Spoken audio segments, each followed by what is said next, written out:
The first preseason game is almost here, so it is time for 53-man roster projections, the updated version. We will also do practice squad because I have no life and I am an overachiever in some things, not all things, before the first game, so things are going to change, of course.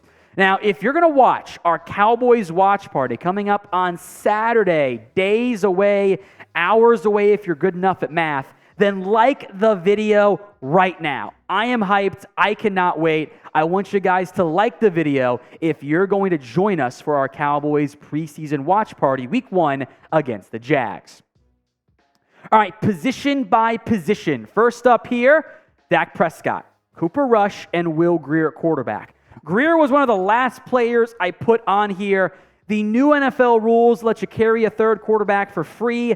Dallas last year carried one quarterback to the game. They put Rush and Grier on the practice squad. I thought about going with 2 here. I'm kind of wavering back and forth overall there. It's at least 2. Maybe Grier makes it as the third guy who occasionally shows some nice things for you in practice. And he could have pushed for the job last year, but got hurt, missed a preseason game, and gave the job to Rush, and the rest is history. So how many quarterbacks do you think the Dallas Cowboys will end up carrying this year? Is it 2 or is it 3? It's one of those 2 options. So go predict it for me in the comments section. How many quarterbacks will the Cowboys end up carrying this season? All right, running backs. I'll go 4 deep here. No major surprises. Tony Pollard, Malik Davis, Deuce Vaughn, and Rico Dowdle. I feel pretty good about those 4 guys being the main options for Dallas. You do see Ronald Jones on there with a bit of an asterisk. He is suspended for the time being. He's going to miss the first 2 games. Also a bit banged up as we sit here filming this. So he's not going to count against the active roster for now. And then after 2 weeks, decision time to be made on Rojo. Who will end up being RB2? Is it Malik Davis? Type in MD. Is it Rico Dowdle? Type in RD. Is it everyone's favorite short king, Deuce Vaughn? Type in DV. Hunter Lipke, HL. Lipke is probably the dark horse there. Maybe it's Davis, but Vaughn I think will play a nice role as well. Get your predictions in for me in the comment section. MD, RD, DV, or HL. Let's go to wide receivers here. I'm going 6 deep. Lamb, Cooks, Gallup are guaranteed roster locks. And I would put both Jalen Tolbert and KaVontae Turpin. As of now, there's still time for them to potentially regress. In the very, very, very likely making the roster, there would be shocks at this point if they didn't make it. I think Turpin showed enough on offense to justify it. Tolbert looks way better. And then Jalen Brooks gets the nod over, amongst others, Simi Fehoko. That 6th receiver with Lamb, Cooks, and Gallup out there, Tolbert as receiver 4, and Turpin as receiver 5, has to help on special teams. I trust Brooks more there than Fehoko and others, and I think he's been your 6th best receiver in camp so far, if not even your 5th best, ahead of like a guy like Turpin maybe. Like Brooks has been very impressive so far. Tolbert, meanwhile, looks to be a bit more like the South Alabama version. So are you buying or selling the Jalen Tolbert redemption arc with him as wide receiver 4? Y for yes, you are. N for no, you are not. Tight ends, it came down to Will Grier or Sean McEwen, and I went with Grier over McEwen because Luke Schoonmaker is now back off of the NFI list. This is not in order necessarily. I think Ferguson is your clear-cut tight end 1. Schoonmaker can block a little bit. He'll probably carve out a role once he's up to speed fully. Hendershot will also contribute. So 3 young tight ends, I feel okay about that group going a little bit thinner than it did in my initial projections, maybe. Offensive line time here. Some obvious locks, right? Tyron Smith, Tyler Biadasz, Terrence Steele. I'm going to put Matt Waletzko in a borderline lock grouping. I think there's enough upside there after a good mini camp and a bit more of a quiet, which is sometimes a good thing, training camp. I'm going to assume Zach Martin's out there. I'm going to be real worried if he's not. I think it's a draft pick. Awesome. Richards gets a shot to make the roster. I'll put Matt Farniok in there as well, even though I've been kind of whelmed by him. And Chuma Adoga, who I want to see him in the preseason because he's got a lot of reps against Micah Parsons, and that's just not fair. He hasn't looked that great so far. This blew my mind when I found it out, but did you know that over 80% of people have subscriptions they've forgotten about? Think of how many free trials you've subscribed to that you just forgot to cancel and didn't realize it because you're not checking your statements by month, you're just paying it off on your credit card, whatever. That's why I'm such a big fan of Rocket Money. Most people think they're spending around $80 on subscriptions. Reality, the number is closer to $200. When you're signed up for so many things like the streaming services you watch to use one show or free trials for the deliveries you don't use anymore, it's easy to lose track of what you're paying for. Rocket Money is a personal finance app that finds and cancels your unwanted subscriptions, monitors your spending, and helps you lower your bills all in one place. Rocket Money can even negotiate to lower your bills for you by up to 20%. Take a picture of your bill, and Rocket Money will do the rest for you. They let you monitor all your expenses in one place, recommend custom budgets based on your past spending, and they'll even send you notifications when you've reached your spending limits.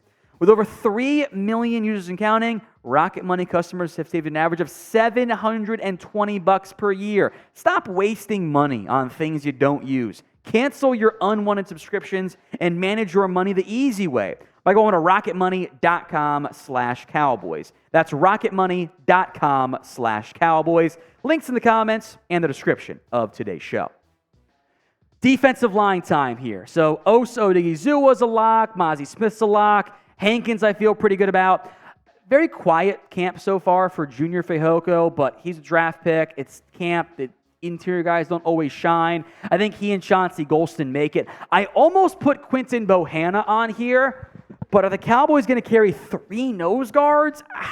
I have a tough time seeing that, and I went with Hankins over Bohanna, but Bohanna's been pretty good so far in camp. Meanwhile, I am cutting, or maybe I find a trade partner for Neville Gallimore. He is firmly on the roster bubble. He needs a really impressive preseason. There is a numbers game along the defensive line. Some good players, guys that can and probably will be on a roster in Dallas or somewhere else, are on the bubble. Gallimore would save almost $3 million with a releaser cut. Give that money to Zach Martin, right?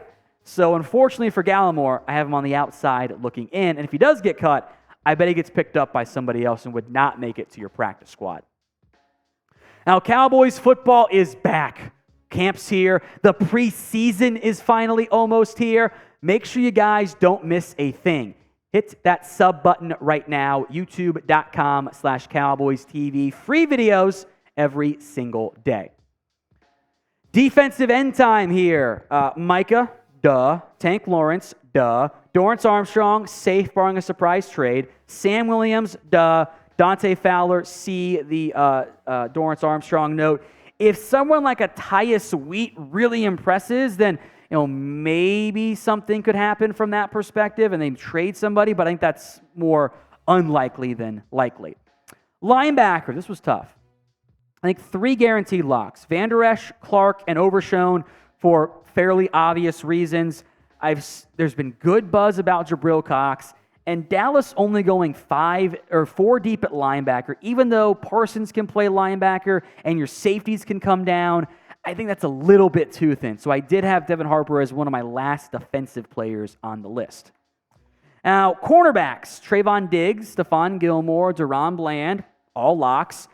I think Eric Scott has a good shot. I put C.J. Goodwin on here for special teams purposes, and I went with Nashawn Wright over Kelvin Joseph. And I'll make note, Jordan Lewis, we'll put him on the PUP list to start the year, so I'll cheat and find a way to keep him. I don't know when he's going to come back, hopefully soon, but that foot injury has been kind of a problem for him. It was a bad one. He's still working his way back. He's attacking it aggressively, but it's going to take some time.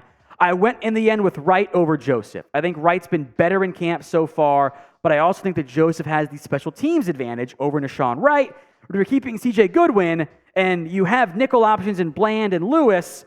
I don't know if you can keep a third one in Kelvin Joseph, assuming Lewis gets healthier sooner than later. Mukwamu can play nickel, so I left Joseph off the list. He is in a fight for his roster life right now. He's now a nickel corner, which is behind Bland, and I think Mukwamu can play that role if needed as well. It's a tough roster spot fight for Kelvin Joseph. I would like for him to live up to his potential, become the player that was worthy from the Cowboys' perspective of that second-round pick all those years ago, or even just a couple of years ago, but he hasn't gotten there quite yet. Hopefully it happens in the near future. So what to do with Kelvin Joseph? K for keep, C for cut. Get those votes in, the predictions, or whatever you desire, I suppose, in the comments section right now, K or C. All right, safeties. Jaron Kearse, Malik Hooker, Donovan Wilson, Israel Mukuamu are not going anywhere. And I went with Marquise Bell over Wanye Thomas and Tyler Coyle. There are some good options for the Cowboys at safety, but it just wasn't quite enough for me. I wouldn't be shocked if Wanye Thomas made it, but I did go with Bell narrowly over him. Finally, your specialists, Brian Anger, Trent Sieg, your long snapper, and I'll go with Brandon Aubrey. I almost put Nick Folk. That's been my prediction for so long. Since Aubrey's the lone kicker, not convinced he's your guy, but I'll put him on the kicker spot for now. Now, those of you good at math, you have realized the math ain't mathin', and that's actually 54 players I put on here. What I bet the Cowboys are going to do is cheat. They did this last year, and they play that practice squad call-up. You get 3 free practice squad call-ups over the course of the season for each player.